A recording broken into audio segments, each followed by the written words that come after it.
Take my advice and go back to the time you came from. The future isn't what it used to be. Hello everyone, welcome back to the channel. Welcome to the channel if this is your first time.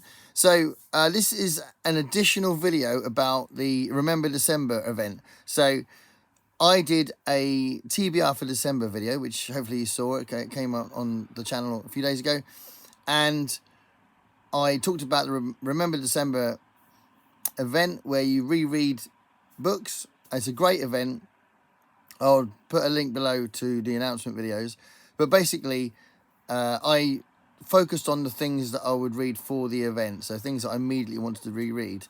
But I thought it'd be quite nice to talk about a few other books that I want to reread soon, and some of them are books that I've had on my TBR for a while, just haven't got around to them. So these are all books I've read, some a long time ago, some more recently, and there's 6 different books and six different reasons to reread them. So I thought it would be quite interesting to do that. So let me know if you've read these books and what you think of them, and if any of them take your fancy.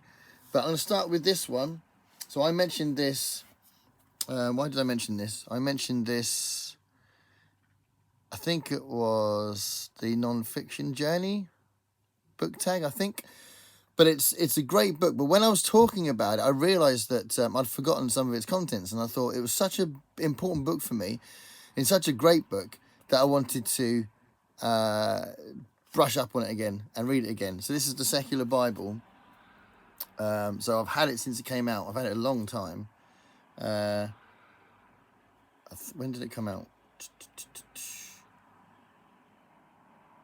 2005. So 2005 it came out, and it's a really good book that looks at how the Bible was written, and the idea is if you are an agnostic or atheist, then you can't really properly have an informed opinion about the Bible without knowing some of the stuff that's in here. So I've read the Bible as well. I came from a background which, well, I got kind of sucked into a sort of religious period and then went out of that. That's probably another separate video, but might be an interesting video. I don't know.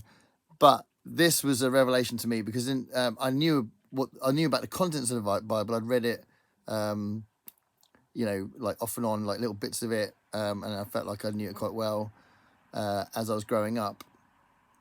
And this was a different perspective on it. So this is a really good book. So I'm going to reread it again so that I can get some of that stuff back into the front of my mind, because, you know, this is all about retaining information, isn't it? And retaining memories of what you've read. So that's why I'm reading the Secular Bible again. There's Blake Crouch's Pines. So I've now got all 3 of the Pines trilogy, and I have read this, and I really liked it. I thought it was really good. I really like Blake Crouch, and I've got the other 2, but I can't really read the other 2 without reading this again because I've forgotten so much about it. I know the general point, and I know the plot, but I like to read it again to get to know the characters again and to get a feel for it so that I can read those 2 afterwards. I am just about to start the All About Holly event, which is a bunch of Stephen King books that are all related to the Holly character.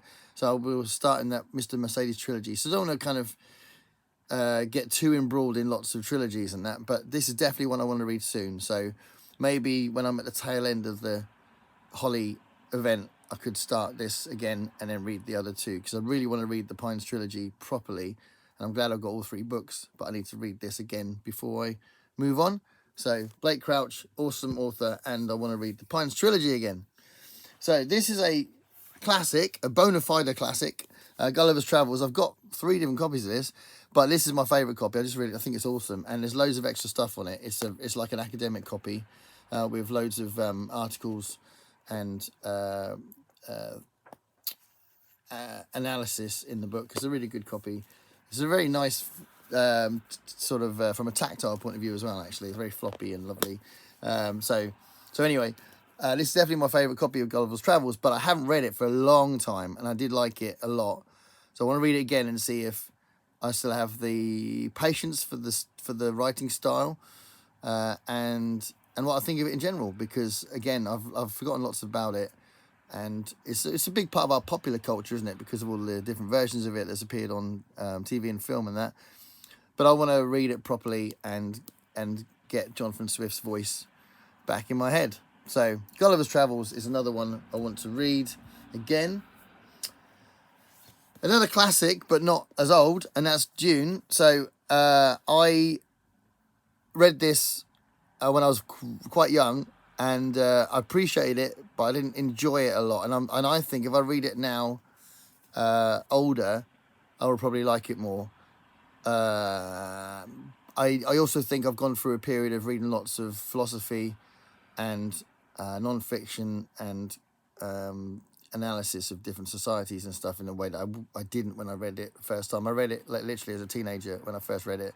So I think this time I'd probably appreciate the world-building aspects a little bit more, I think.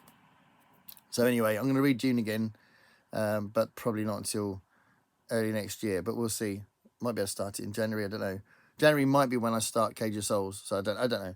But it's a big one, so it'll take up a lot of my month whenever it is I do choose to do it, which is partly why I keep putting it off. But I do really want to read it again, because I have had an experience with it, but it was a long time ago.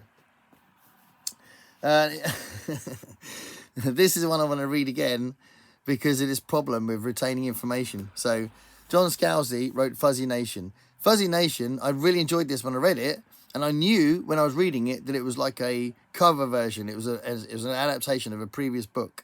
So that was H. Bean Piper's Little Fuzzies, which is really good. I really like Little Fuzzies. So I've read both of them now, and I read both of them deliberately because I wanted to write a comparison video. I'll do a comparison video.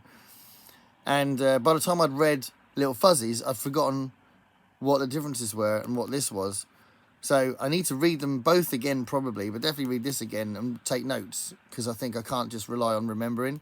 So I'm going to, because I think it's such an odd thing that he wrote an adaptation of a previous book. I don't know. I don't think it happens that often. It's a bit strange that he did that.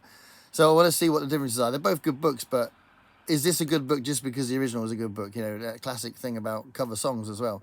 It's very odd. So anyway, I want to read this again and then read the other one again so that I can figure out how I feel about that whole thing.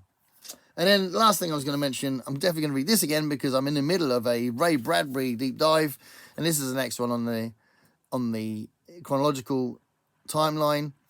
So I'm rereading this because I'm rereading all of the Ray Bradbury that I've read for my deep dive. So Martian Chronicles is going to be read very, very soon.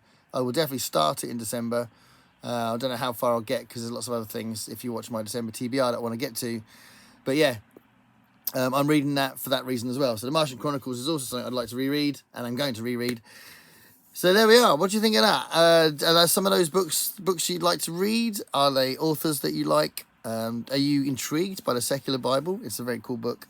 What do you think of Gulliver's Travels? It doesn't actually get mentioned a lot on BookTube, weirdly. So I'd love to know what you think of Gulliver's Travels. If I think about the classics, it might be that I'm watching the wrong channels, but I don't know if I've ever heard anybody mention Gulliver's Travels on BookTube, which is really weird. So yeah, thanks for watching. Bye.